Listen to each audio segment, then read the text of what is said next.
So good morning to all of you बेटा। अब आज हम पढ़ेंगे प्राइमरी की कंस्ट्रेंट। प्राइमरी की किस लिए यूज़ होती है? यूनिकली आइडेंटिफाई करने के लिए हर रो को टेबल के अंदर, ठीक है। तो वो क्या हो सकती है? वो पार्ट हो सकती है एक्चुअल रिकॉर्ड का भी और आर्टिफिशियल फील्ड का भी, ठीक है।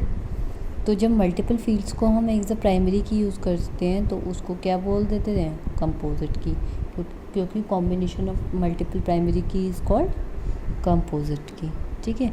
तो प्राइमरी की को हम स्पेसिफाइड करते हैं when table is creating using create table और एग्जिस्टिंग टेबल में चेंजेस करके, यानी कि ऑल्टर टेबल कमांड यूज़ करके। तो दो तरीके से हम कर पा रहे हैं, क्रिएट टेबल और ऑल्टर टेबल।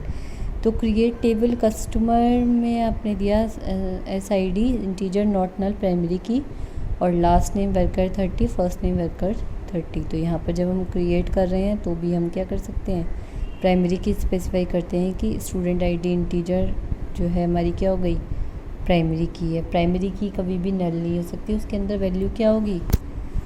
नल कभी नहीं होगी, ठीक है। अगर ऑल्टर टेबल कमांड में हम बात करें प्राइमरी की, तो alter table customer add primary key SID student ID को हम एज अ प्राइमरी की मान के चल रहे हैं। तो ये हमारी क्या हो गई? ऑल्टर टेबल कमांड, ठीक है। तो प्राइमरी की को हम दो तरीके से दिखा रहे हैं, एक तो हमारा हो गया क्रिएशन ऑफ टेबल, एक ऑल्टरेशन ऑफ टेबल। अब बात कर लेते हैं फॉरेन की कंस्ट्रेंट की। जब दो टेबल्स रिलेटेड होती हैं, एक कॉमन कॉलम हो दोनों के बीच में, ठीक है। तो जो रिलेटेड कॉलम है पेरेंट टेबल में या प्राइमरी टेबल में, उसको हम प्राइमरी की या यूनिक की ले सकते हैं। और चाइल्ड टेबल को के अंदर जो हमारा कॉलम है जो कॉमन है, उसको हम क्या कंसिडर करेंगे? फॉरेन की कंस्ट्रेंट कंसिडर करेंगे, ठीक है। तो जैसे हमारी एक कस्टमर टेबल है, स्टूडेंट ID लास्ट नेम और फर्स्ट नेम। तो SID हमने क्या ले ली? प्राइमरी की ले ली, ठीक है। अब कस्टमर SID को हम क्या मान रहे हैं? फॉरेन की मान रहे हैं सेकंड टेबल में, ठीक। तो इस तरीके से हम क्या कर सकते हैं? जब हमारी फॉरेन की कंस्ट्रेंट की बात कहाँ आती है कि जब दो कॉलम्स हों, जब दो टेबल एक दूसरे से रिलेटेड हो और उनके बीच में एक कॉमन कॉलम हो, तो जो हमारी फर्स्ट है उस प्राइमरी टेबल है, उसको हम एक प्राइमरी की या यूनिक की डिक्लेयर करेंगे। तो ऑटोमेटिकली जो रिलेटेड कॉलम है चाइल्ड दूसरी टेबल के अंदर, जिसको हम चाइल्ड टेबल बोल रहे हैं, उसके अंदर जो हमारा कंस्ट्रेंट है उसको हम फॉरेन की डिक्लेयर करेंगे, ठीक है। अब हम बात कर लेते हैं, जैसे कि customer SID column orders table में वो फॉरेन की ही है, ठीक है। जो पॉइंट कर रहा है SID कॉलम किसके अंदर? कस्टमर टेबल के अंदर। अब हमारी फॉरेन की जो है उनको क्रिएट करने के दो तरीके हैं, create table command, alter table command, ठीक। अब टेबल कंस्ट्रेंट लगाते कहते हैं, जब जैसे कोई कंस्ट्रेंट हम अप्लाई करते हैं ग्रुप ऑफ कॉलम फिर टेबल के, तो उसको हम क्या बोल देते हैं? Table constraint. तो अगर आपको कॉम्बिनेशन ऑफ आई कोड और डिस्क्रिप्शन ऑफ टेबल आइटम क्या होना चाहिए? यूनिक होना चाहिए। कैसे? जैसे क्रिएट टेबल आइटम का हमने आई कोड दे दिया, आइटम का कोड नॉट नल, डिस्क्रिप्शन कभी भी नल नहीं होगा, ठीक है। रिस्क ऑफ लॉस और क्वांटिटी ऑन हैंड भी इंटीजर वैल्यू डिक्लेयर कर दिया। तो अब कंस्ट्रेंट क्या होता है बेटा? एक तरीके से कोई कंडीशन इम्पोज करना, ठीक है। तो जब हम ग्रुप ऑफ कॉलम पे कोई कंडीशन लगा रहे हैं तो उसको हम क्या बोल रहे हैं? Table constraint. तो जैसे अब हमने यहाँ पर बोल दिया कि risk of loss quantity on hand से कम होना चाहिए, ठीक है। और यूनिक की चेक करनी है कि आई कोड और डिस्क्रिप्शन क्या हो? यूनिक हो, यानी कि दो कॉलम्स में, दो रोज़ में सेम डेटा नहीं हो सकता। आई कोड और डिस्क्रिप्शन यूनिक रहेंगे हमेशा।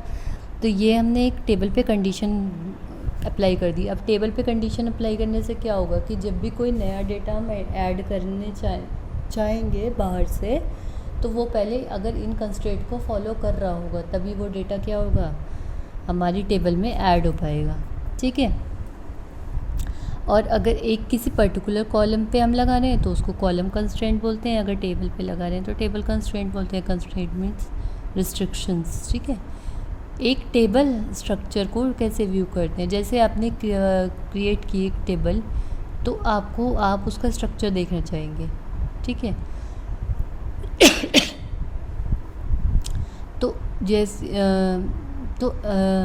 अगर आप किसी भी एग्जिस्टिंग टेबल का या क्रिएटेड टेबल का स्ट्रक्चर देखना चाहते हो, तो आपके लिए क्या कमांड यूज़ करोगे, डिस्क्राइब कमांड एसक्यूएल में।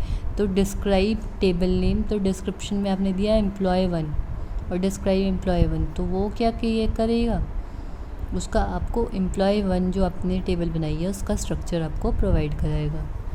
अब बात कर लेते हैं डेटा को अगर हमें इंसर्ट करना है किसी दूसरी टेबल में।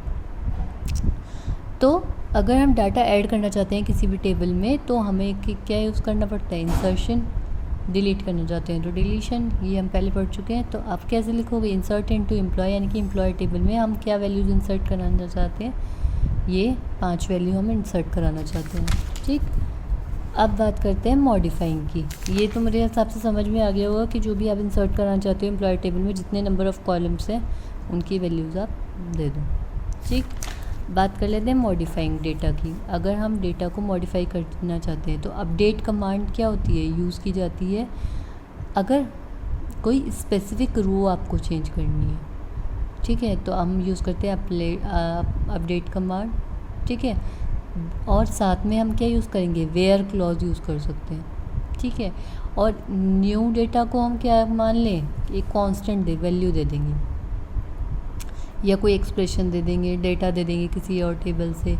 तो जैसे आपने बोला update item set roll is equal to 250, roll क्या है यहाँ पे, रीऑर्डर लेवल, ये तो कुछ भी हो सकता है, उसमें कुछ नहीं है। तो हमने क्या बोला, रोल की वैल्यू क्या कर दो, 250 कर दो। तो यानी कि एक कांस्टेंट वैल्यू हमने प्रोवाइड करा दी। अब जहाँ पर रोल होगा वहाँ पर ये जहाँ पे भी वर्ड होगा वहाँ पर वैल्यू क्या हो जाएगी, 250। तो इस तरीके से हम मॉडिफिकेशन कर सकते हैं अपने टेबल के अंदर। बात आती है डिलीशन की। अगर डिलीट करना चाहते हो कोई डेटा आप टेबल में से, तो आप क्या यूज़ कर सकते हो, डिलीट कमांड एसक्यूएल की यूज़ कर सकते हो। तो डिलीट कमांड बेसिकली करती क्या है, एक रो को रिमूव कर देती है टेबल में से, ठीक। तो डिलीट स्टेटमेंट क्या करते हैं, इस तरह की जनरल फॉर्म लेती है। जैसे आपने बोला डिलीट फ्रॉम एम्प्लॉय वेयर कोई भी प्रेडिकेट या कोई भी कंडीशन दे दी। जैसे कि मैंने बोला कि रिमूव करने टपल एम्प्लॉय टेबल से जहाँ पर ग्रॉस सैलरी क्या हो, लेस देन 2200 हो। तो क्या लिखेगा वो, डिलीट फ्रॉम एम्प्लॉय टेबल में से डिलीट करे जहाँ पर ग्रॉस वैल्यू क्या हो, 2200.00। तो जहाँ पर भी 2200 से कम वैल्यू होगी वो ऑटोमेटिकली उन टपल्स को क्या कर देगा, रिमूव कर देगा। तो यहाँ पर हमने क्या लगा दिया, वेयर कंडीशन लगा दी, कंस्ट्रेंट लगा दी अपनी टेबल के ऊपर। तो वो वैल्यूज़ ऑटोमेटिकली टपल्स क्या हो जाएंगे, हमारे बाहर हो जाएंगे, ठीक। बात करते हैं ऑल्टरिंग टेबल की। अगर हमें एग्जिस्टिंग जो हमारी टेबल है उसकी डेफिनेशन को चेंज करना है, ठीक है। तो कोई कॉलम ऐड करना है या कॉलम को डिलीट करना है या उनके साइज़ को चेंज करना है, तो वो सारी चीज़ें किसके अंदर आ जाती हैं, ऑल्टरिंग टेबल के। तो ऑल्टर टेबल कमांड किस लिए यूज़ होती है, एक कॉलम को ऐड करने के लिए, कोई इंटीग्रिटी कंस्ट्रेंट बताने के लिए, यानी कि ज्वाइनिंग कंडीशन बताने के लिए, या फिर एक कॉलम को रीडिफाइन करने के लिए। रीडिफाइनिंग का मतलब क्या हो गया, उसका डेटा टाइप, साइज़ या डिफ़ॉल्ट वैल्यू चेंज करने के लिए, या दोबारा से रीडिफाइन करने के लिए कि अब इसकी वैल्यू डेटा टाइप या साइज़ डिफ़ॉल्ट वैल्यू ये रहेगी, ठीक है। तो अब अगर आप एक न्यू कॉलम ऐड करना चाहते हो, टेलीफोन नंबर, जिसका टाइप क्या है, इंटीजर, तो आप लिखोगे ऑल्टर टेबल एम्प्लॉय टेबल में, ठीक है। या एम्प्लॉय मान लो या EMP1 मान लो इसे, चलो EMP1 मान लेते हैं।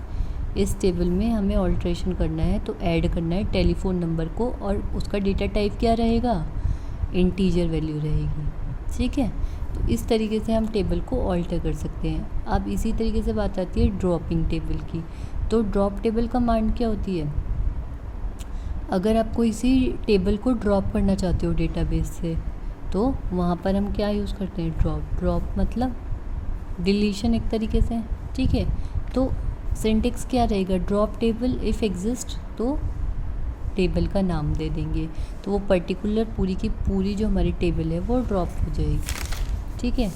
तो जो इफ़ एग्जिस्ट क्लॉज है ड्रॉप टेबल का, तो वो पहले क्या चेक करता है, इफ़ एग्जिस्ट क्लॉज से क्या पता चलता है बेटा, इफ़ एग्जिस्ट क्लॉज से हमें ये पता चलता है कि वो पर्टिकुलर टेबल एग्जिस्ट करती है या नहीं।